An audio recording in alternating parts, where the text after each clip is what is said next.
हैदराबाद के गोशा महल सीट से विधायक टी राजा ने भी सीएम रेवंत रेड्डी पर जबरदस्त पलटवार किया। उन्होंने कहा कि रेवंत रेड्डी भी पहले एबीवीपी में ही थे, कांग्रेस में जाने के बाद उनका खून बदल गया है। रेवंत रेड्डी वो भाषण क्या देता है कि हिंदुओं के कितने करोड़ देवी देवता हैं, शादी जो नहीं करता है उसके लिए एक देवता है हनुमान जी, जिसके दो जुड़वा है उसके अलग देवता है, जो शराब पीते हैं उनके अलग देवता है, अलग देवी देवता है। इस प्रकार का भाषण रेवंत रेड्डी ने आज मक्तल में दिया है।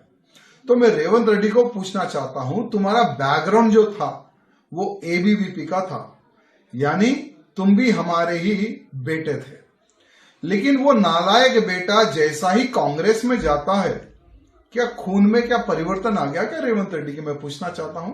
अरे भाई, भाषण किस प्रकार से देना है? क्या एक मुख्यमंत्री को क्या समझाना पड़ेगा क्या? क्यों बार बार हमारे हिंदू देवताओं को इस प्रकार से टारगेट किया जा रहा है? आज जो बयान सीएम रेवंत रेड्डी ने दिया है, ये एकदम सोच समझ कर लिख कर हिंदू देवी देवताओं पर कुठाराघात करके हिंदू धर्मावलंबियों की आस्था पर ये हमला करना, क्या इसके पीछे कोई राजनीतिक मंशा है या यही इनकी सोच है, यही इनका बैकग्राउंड है? नहीं, पोलराइजेशन की राजनीति तो हम लोग देख ही रहे हैं लंबे समय से।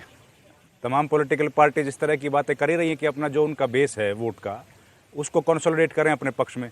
अगर रेवंत रेड्डी ने ये जो बयान दिया है इसका, क्योंकि वो भाषा है वो रेवंत रेड्डी जो बयान दे रहे हैं, क्या वो ये जानते हैं कि कांग्रेस पार्टी को उत्तर में भी चुनाव लड़ने जाना है?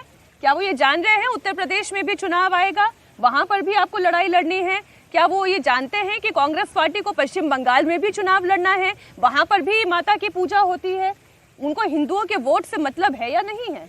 देखिए, बिल्कुल हिंदुओं के वोट से उनको मतलब होगा, या और जो भी उन्होंने बयान दिया है, अब क्योंकि अपन उस बयान को ठीक तरीके से तो समझ नहीं पा रहे, वो भाषा जो है तेलुगु हम लोग नहीं जानते हैं, लेकिन अगर उन्होंने अपमानित, समझ में आ रहा है सर, अपमानित, देखिए सर एक सेकंड सर, अगर उन्होंने इस तरह के दिखा रहे हैं ऐसे नहीं, अपमानित शब्दों का उपयोग किया है तो उसकी मजम्मत की जानी चाहिए। नहीं, किसने कहा हनुमान जी कुंवारों के भगवान है?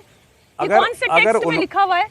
मीनाक्षी जी, अगर उन्होंने किसी हिंदू देवी देवता के भगवान के ऊपर कुछ गलत बात बोली है तो उसकी मजम्मत की जानी चाहिए, उसके डिफेंस का कोई साधन नहीं है, कोई रास्ता नहीं है।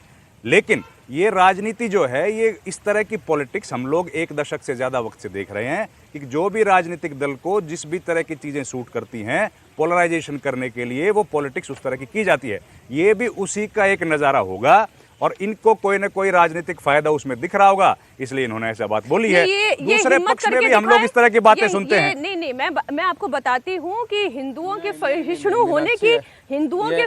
होने का ही खामियाजा हिंदुओं को भुगतना पड़ता है। किसी और धर्म के बारे में बोलकर बताएं। यस, क्यों सीएम रेवंत रेड्डी किसी और धर्म के बारे में नहीं बोलते हैं? चलिए ठीक है, आपको अपने पॉलिटिकल हित दिखाई दे रहे हैं तो हिम्मत करिए ना दूसरे धर्मों के बारे में बोलने की।